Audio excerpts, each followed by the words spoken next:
Hi, estate planning attorney Brian Barboza here, and today I'm going to discuss what are some of the must-dos when it comes to estate planning. Before we get started, if estate planning is something that you're interested in exploring or want to talk more about, please feel free to give me a call. Go to my website, barbozalaw.com, book an appointment to speak with me for free directly through the website.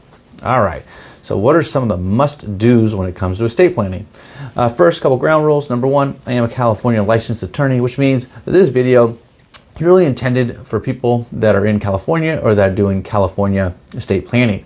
Secondly, the topic of the must-dos for estate planning, I could give a 2 or 3 hour seminar on this topic. It's a very robust topic, very complex, a lot of intricacies. This video is not intended to be all-inclusive or totally comprehensive. I'm going to focus in on some of the more glaring issues that I see come up that people should be doing that are not doing. And so I'm going to focus on really four points here. Number one is, if you're going to spend the time creating these documents, you better know how to properly execute them, okay? What I mean by that is, if you draft this beautiful, robust will and a trust and the powers of attorney and advanced healthcare directives, but you don't know how to properly execute these documents, then when it comes time to use those documents, they're not going to be effective. You're not going to be able to use them, or whoever needs to use them won't be able to. So, some of these documents need to be notarized. Some of these documents need to be witnessed. There are rules as to who can be a witness. So you need to understand how to execute the documents properly. All right, that's number one. Second point here is, you better make sure these documents say what you want them to say. You better make sure that these documents actually capture your intentions.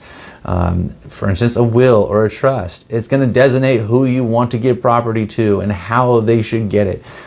You better make sure that it actually says what it is you want, and it actually says it correctly in a manner that people can understand and that will be clear and concise, so disputes cannot arise. For instance, another one would be a power of attorney.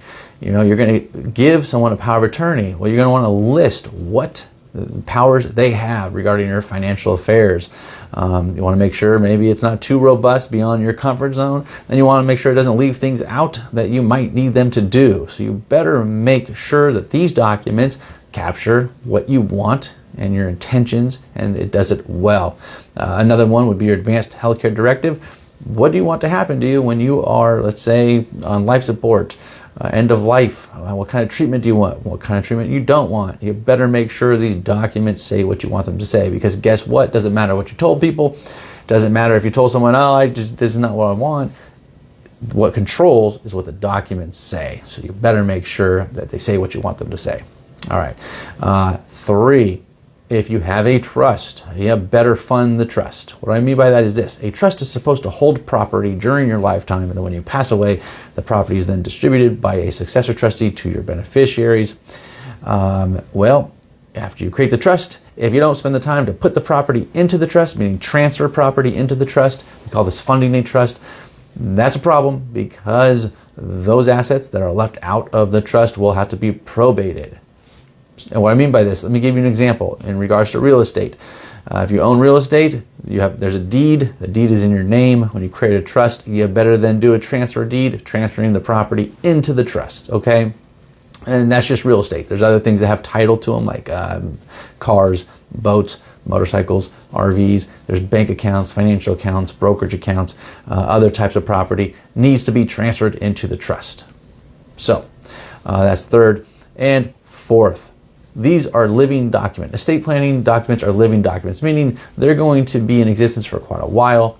And as life changes, you better revisit these documents and make the appropriate amendments.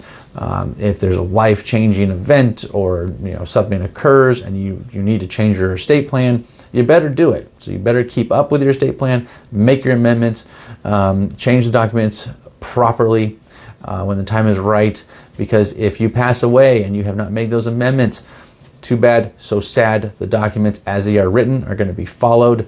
And unfortunately, even if you told people you wanted changes, it's got to be in the documents. All right, so that's it. You got to make those amendments as life goes on. If estate planning, again, is something that you are interested in exploring and want to talk more about, please feel free to give me a call or go to my website, barbozalaw.com, book an appointment to speak with me through the website. As always, I hope you got something out of this video. Hope it was helpful, and have a good rest of your day. All right, take care. Bye.